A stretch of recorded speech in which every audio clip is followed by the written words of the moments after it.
خبر شامل کرتے ہیں وفاقی دارالحکومت اسلام آباد سے، جہاں لاک ڈاؤن کے باعث مستحق افراد کی امداد کے لیے نوجوان شہری میدان میں آ گئے۔ مزید تفصیلات محمد گلفراز کی اس رپورٹ میں۔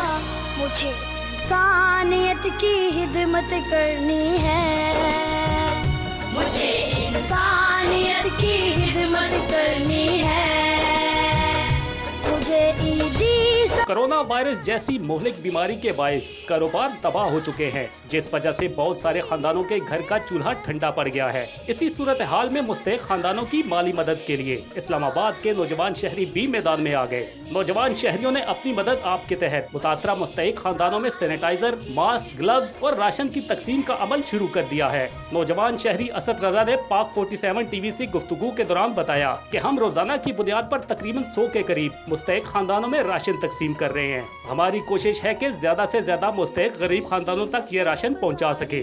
الحمدللہ اٹ از کوائٹ سکسیزفل، الحمدللہ اللہ میاں نے بہت مدد کی ہے، اینڈ کوشش ہے کہ جتنے میکسیمم ہمارے غریب لوگ ہیں یا جو افیکٹ ہوئے ہیں اس چیز سے بہت زیادہ، ان تک ہیلپ پہنچ سکے on a daily basis, because this is what is required to fight something of this magnitude. You have to do it again and again.